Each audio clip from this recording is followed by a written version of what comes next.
Welcome to Destination Michigan. We celebrate the people and places that make Michigan a great place to live.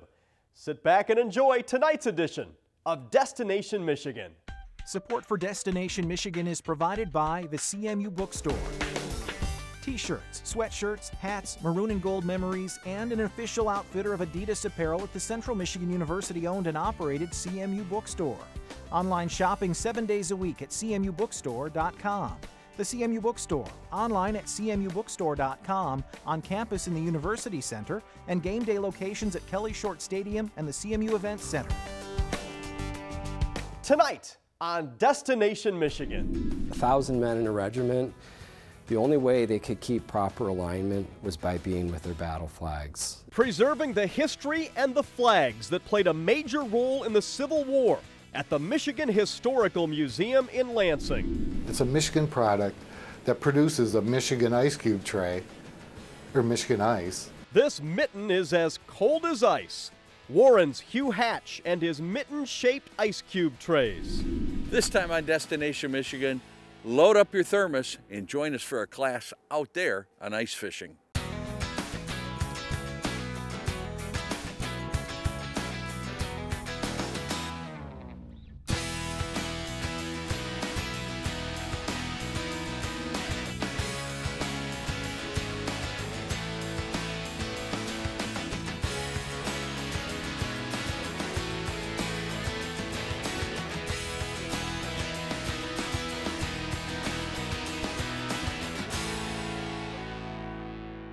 Hello and welcome to Destination Michigan.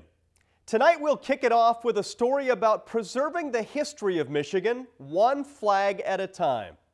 In 1990, over 200 battle flags dating back to the days of the Civil War were removed from their cases in the rotunda of the state capitol building, where they had been on display for decades. Well, most of those flags were in dire need of repair, and some were hanging on by threads.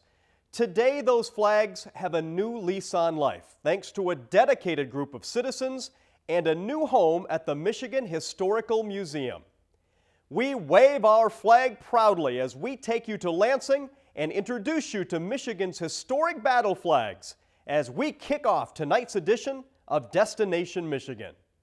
We're at the Michigan State Historical Museum in Lansing, Michigan, and just a couple blocks west of the state capitol. The original battle flags that were carried by our Michigan regiments in the Civil War originally were housed in the Capitol. They stayed there basically till our Capitol was restored from 1989 to 1992. During that project, we realized that we were in real danger of losing our battle flag collection. They were literally starting to fall apart. We hired a textile conservator to come in and evaluate the collection. It was upon her recommendation and the recommendation of a volunteer group of people that came together, we call Save the Flags, that the flags were removed from the building, were brought over to this wonderful facility here, and we have them in a special storage area now where we can control the environment. What we've done with this storage area is actually take each flag off of its original staff. We have the original staffs here also. And each flag was laid on an acid-free pallet. It's called Ty-Cor. And, and we've arrested, their further deterioration. We can keep this collection indefinitely in this storage area under these conditions, whereas if we had kept them in the building, probably within a few years, they would have self-destructed. This is a joint effort with the legislature, the state capitol, the State Historical Museum, lots of volunteers that have come forward that have helped us put this collection together, helped us research it, and have helped fund conservation. I'm a little bit like a kid in a candy store here trying to decide which flags we should look at. Through the course of the war, Michigan fielded over 90,000 soldiers. We believe on a per capita basis that made Michigan's contribution, if not the largest, at least one of the largest of any of the northern states. 15,000 of those men lost their lives on the battlefields of that horrible war. The battle flags were terribly important to the men of the regiment. They were a direct link to the communities that they came from. Many of these regiments formed in the same communities. Quite often when they went to the field of battle, they would have grand ceremonies where these flags would be presented to them. They would promise things like, "We'll never surrender the flag. It'll become the pall, the funeral garment of the regiment before we surrender it." Many of the flags had mottos on them. To the 3rd Michigan from the Ladies of Grand Rapids, to the 4th Michigan from the Ladies of Adrian, "Defend it." These would literally be painted onto the battle flags. So these flags were a direct link to the communities they came from. Logistically, they were horribly important on the battlefield. 1,000 men in a regiment, the only way they could keep proper alignment was by being with their battle flags. One company of 100 men, their job was to defend what they called the colors, the flags. It was considered a great honor to be asked to bear the colors into battle. It was also basically a death sentence. Because the Confederates recognized the surest way to dishearten the Union troops and to confuse them on the battlefield was by shooting the flag bearers. If the flags went down, you would have 1,000 men at full strength in a regiment that would be unsure of their next move.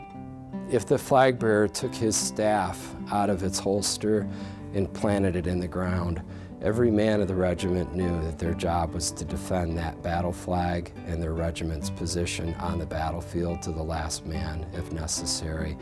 83 men from Michigan won the Medal of Honor, and most of them for action that took place around the battle flags.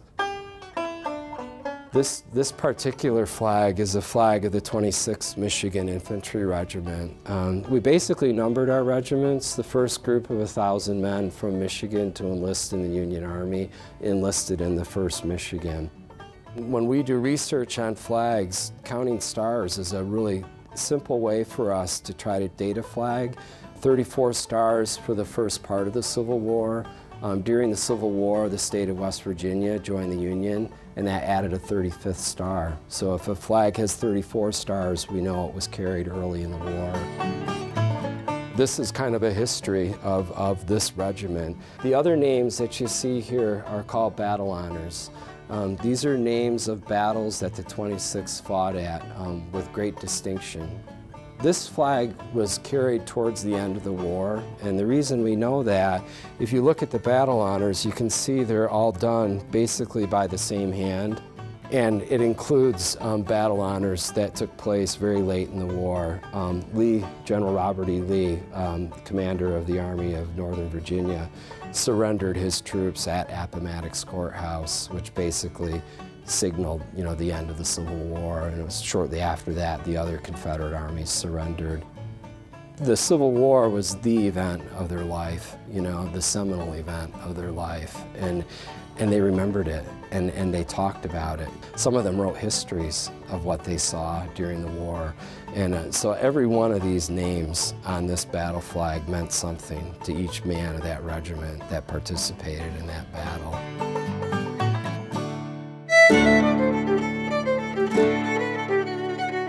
So this is a flag of the 1st Michigan Sharpshooters Regiment. A lot of interesting things about the regiment, but one in particular, one entire company, Company K, they were Native Americans. They're a Chippewa or Ojibwa tribe. They saw incredible action during the war. Most of these battle honors are for battles that took place toward the end of the war in the Eastern Campaign. We have the Fort Stedman, the assault on Petersburg, the Wilderness, Spotsylvania. This flag was the first Union flag to fly over the captured city of Petersburg. General Lee had basically entrenched in the city of Petersburg. Everyone recognized that once General Lee moved out of Petersburg and the Union Army was able to capture it, it was one of the signals to the end of the Civil War. A number of Michigan regiments were entrenched around Petersburg. And the adjutant of this general, a man by the name of Julian Buckby, he wanted to have his flag be the first Union flag over Petersburg. They went to the courthouse at Petersburg. For lack of a better place, they climbed up the steps to the clock tower They busted the face of the clock tower out and they shoved their flag up over it. Now the next 2 Union flags over Petersburg were also from Michigan regiments. So the first 3 Union flags to fly over the captured city of Petersburg were Michigan regiments. Buckbee wrote a letter home to his mother after he did this, and he said, I would have given my right arm for the honor of having our flag be the first to fly over Petersburg, and it didn't cost me nothing. And he said, ain't that glorious?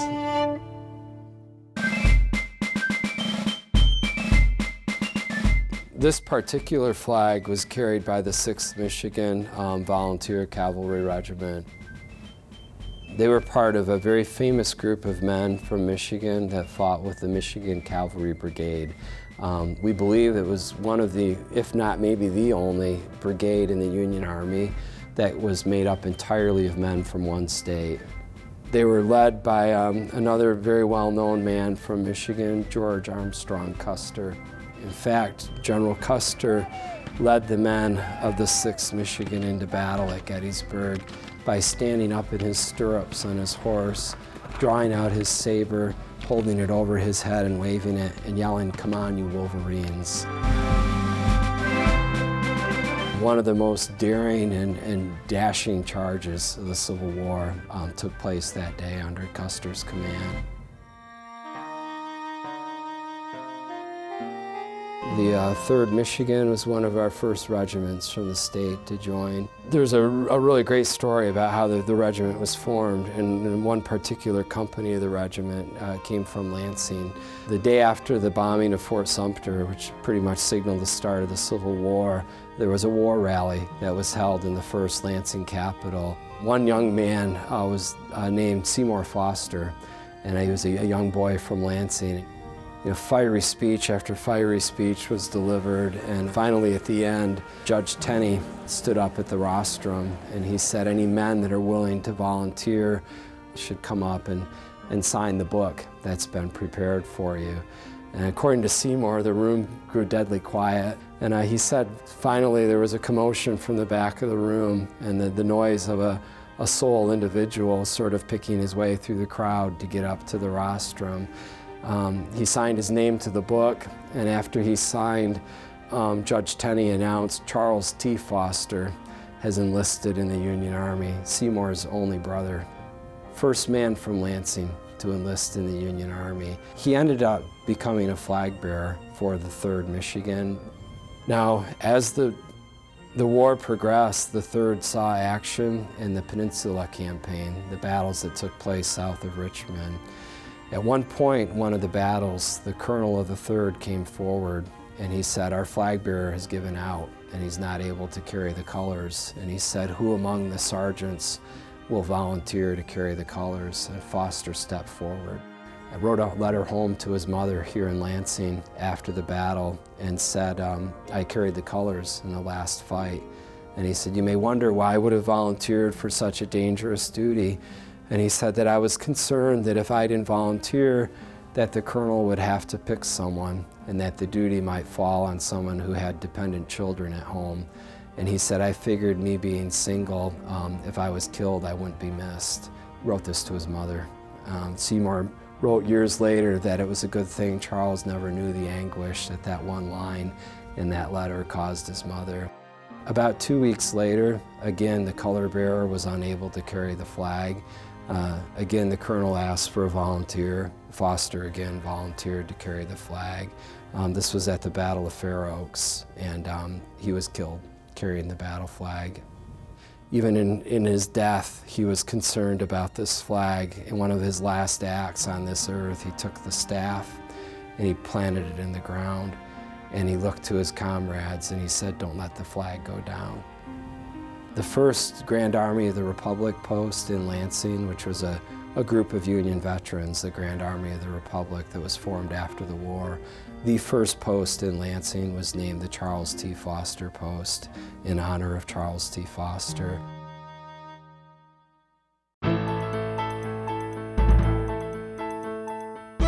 The 24th formed pretty early in the war, in the summer of 1862.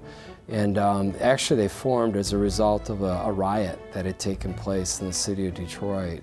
It was a recruiting drive for another regiment. So the recorder's judge of Wayne County, a gentleman by the name of Henry Moreau, decided that he was going to form an all-volunteer regiment and that it was going to be made up of men pretty much just from Wayne County, from the Detroit area. And this was sort of Detroit's way of proving that they weren't traitors because of this horrible incident that had taken place in the city. The 24th was attached to one of the more famous groups of men that fought for the Union Army. They were part of the Iron Brigade. Now, the other men of the Iron Brigade weren't too terribly crazy about having this upstart regiment from Michigan join them. 24th saw action at the Battle of Fredericksburg in December of 1862. They took casualties there. The word had circulated that there was a large force of Confederates in and around Gettysburg. Marching into the Battle of Gettysburg, the men knew what they were headed in for. There were 400 Union regiments that fought at Gettysburg. The 24th ended up suffering the highest casualties of any of those regiments, 80% casualties, 9 men killed carrying the 24th's battle flag. First man of the regiment to be killed at Gettysburg was a farmer from Nankin, Michigan in Wayne County. His name was Abel Peck. He was the flag bearer for the 24th. Abel Peck wrote letters home to his daughter before the Battle of Gettysburg.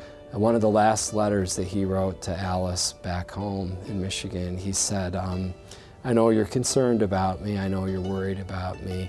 He said, if I should fall in battle, I don't want you to mourn me. He said that I should think the honor of having a father die in the defense of his country will far outweigh your loss. Shortly after that, the Battle of Gettysburg took place, and Peck was the first man of the 24th killed at that battle. The 24th was basically surrounded by the Confederate troops. Flag bearer after flag bearer was being killed. At one point, Colonel Moreau stepped forward and picked the flag up after his last color bearer had been killed. One of the privates in the regiment stepped forward and literally took the flag from the colonel, and he said, the colonel of this regiment will never carry our battle flag as long as I'm alive. He was killed almost instantly. Another man stepped forward and picked the flag up. He too was killed. Moreau again picked the flag up and ended up being wounded carrying the battle flag, and was actually captured for a short period by the Confederate forces. That flag did survive the battle along with the remnants of the regiment, and made its way into our collection. And we have that battle flag. It's probably one of the most well-known flags in our collection. Now, sadly, this area is not always accessible to the general public, but we do have a viewing window where we always will have at least one flag that's on exhibit. What's nice about the viewing window that you see beyond the blackout curtains, we can move flags in and out of that area. They never have to leave the storage area, but yet that flag will be viewable to people that are going through the State Historical Museum. Every day is a learning experience for me with this project. Bits and pieces of information. Maybe someone will watch this and will say, hey, you know, I'm descendant of a guy that fought with this regiment, and I wonder if they know this about that flag or about this man who was a flag bearer. So we're always learning. And there are a number of people you know, that are trying to document these stories, and we hope to publish a book eventually with some of the stories that I've shared. Every night, when I walk to my car, I walk by Charles' house, and I think about him living there, and I look up to the windows in the upstairs, and I try to imagine which bedroom he would have slept in, and you know, I like to think of him at rest there, you know, 150 years ago. And that to me is a touchstone to this project, and every night I can do that, and that makes this project real to me, and makes the people that fought under these flags real to me.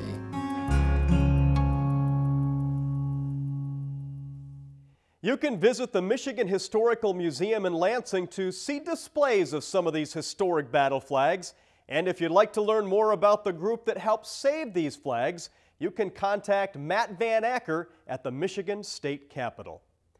Well, next up, we're going to chill out and be as cold as ice, or as cold as ice cube trays. Hugh Hatch has hatched a clever idea that combines the state of Michigan's famous mitten with ice cubes. To Warren we go, where we'll have hours on the rocks with Hugh Hatch and his Michigan-shaped ice cube trays. About a year and 4 months into being laid off from a Tier 1 automotive supplier, my wife asked me to clean out a closet I had all my school books in. And I came across this paper and I decided maybe it's time to pursue this.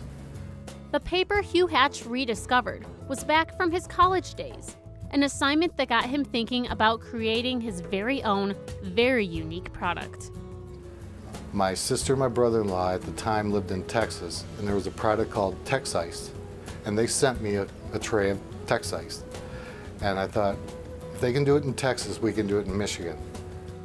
Almost 30 years later, Hugh made his college assignment into a true Michigan business. His Michigan-shaped ice cube trays can be found in over 40 retail stores in Michigan. Even better yet, the trays are made with contributions from several Michigan companies. That was part of my marketing plan, made in Michigan. It was suggested to me by several people that knew suppliers in China, that I could get the trays molded in China for 1/10 of the cost it cost me here. But that takes away putting made in Michigan, strictly made in Michigan. It's a Michigan product that produces a Michigan ice cube tray, or Michigan ice, and that would just break the marketing plan. These trays allow customers the opportunity to use their imaginations, as ice cubes aren't the only things that can be made with the mold. I've developed a recipe for Jell-O jigglers or Jell-O shots. I call them Micho shots. People tell me they're very good. If you'd like to learn more about Hugh's ice cube trays and possibly have the mitten cooling off your next frosty beverage, you can visit his website. Our final destination takes us from ice in our freezer to ice on a lake. Our Bob Garner has spent many of his Michigan winters out on the ice in search of the perfect wintertime fishing hole. The search continues for that perfect place, but at least this time he found the perfect fishing partner. Mark Martin is a professional walleye fisherman who teaches his craft at his famous ice fishing school. So let's hit the ice of Lake Mitchell, because school is in session as we head to Cadillac to wrap up tonight's edition of Destination Michigan. This is the stuff of front page stories, breaking news, at least locally, and hopefully no breaking ice. But the greatest ice fishing school in Michigan has come to Lakes Cadillac and Mitchell to share the secrets and the tips from professional anglers to help others learn more about the sport. A Sunday seminar on ice fishing filled its venue and left people looking for a place to park and then a place to sit once they got there. Mark Martin of Muskegon heads up this famous ice fishing school, and this year decided to make the Cadillac area his teaching destination. Mark, there's schools of fish, there's K-12 schools, post K-12 colleges. What about an ice fishing school? Where in the Sam Hill did you come up with that idea? My friends in the outdoor raider field, we'd take them out outdoor raiding, on these events just like we're having here. And then one time, a few of the outdoor raiders says, don't they take the public? 22 years ago, we said, let's do that, and it's been the longest running, biggest ice fishing school of its kind in North America. And we've, run hundreds and hundreds of students through, and hundreds of outdoor media people through, and just teaching them how to use technology. And you've been doing this for a long time. You and I have been friends for nigh on to 30 years now. Oh yeah. And I've learned a lot from you too, but most people can pick up a few tips and catch fish pretty quick with ice fishing, especially first timers. So you like the first timers better than the guys who think they know what they're doing? I like the people that tell me they don't know a thing about anything, because then, like I say, I can give them all my bad habits, and that's really the best thing, because they don't have any preconceived ideas of they've been shown, and the way they've been shown is a lot of times the wrong way they've been shown, or not necessarily the wrong way, but I should say not the efficient way to catch fish, and that's a big deal right there, not to be able to have the opportunity to teach people that think they know more than you, and all you're doing is showing them spots. You know, sometimes people come with you, whether I was guiding for a living or they come to a school and they know everything and they're going to show me how to fish, which is fine. Maybe I can learn some. I like learning from people, but I tell you what, Bob, you know, the people that come with an open mind and open eyes and open ears and say, geez, I'm going to try it that way. I've never done it that way before. They walk away from our schools with such a positive attitude, and they can take on the world or any body of water that's frozen and catch fish. With a little confidence. With confidence. Yeah, with confidence, because Yeah. otherwise you come out here and there's a lot more to the sport than just drilling holes and buying bait, isn't there? I mean, I never used to have a GPS, so it was a little tougher. I never used to have cameras. I never used to have fish finders. I never used to have snowmobiles. I never used to have shacks. I'd walk out here with a 5-gallon bucket and a fishing pole and a handful of waxworms, and hopefully I put myself in the right area. Now you have all the technology in the world. You can pretty much put yourself where it should be, and if there's no fish there, just keep moving, and by all means come to one of our schools. You're just putting a minnow on a little treble hook, or, Yeah. or you can use a single hook too. No, well, you can use a single hook, but a treble hook is the best. And then you put the depth finder on. Yep. And then you find the bottom, and I've been setting it up 1.5 feet because I'm hoping for walleyes, but the other predators are down below swimming around right now, and we're catching bass, we're catching northerns, but who knows what's on these out here. We could be lucky and get the trifecta here pretty soon. This is one of the few places around that you can enjoy fishing in action like this on the ice right here. From northern pike to walleye to bass to pumpkin seeds to bluegills to perch. Yeah. They're here, right, Bob? All right here, Lake Mitchell, Lake Cadillac, where you're doing the school. Hey, I wonder if we should go over and check a tip up. This is. Yeah, it's probably bothering Let's go. everybody. Let's go.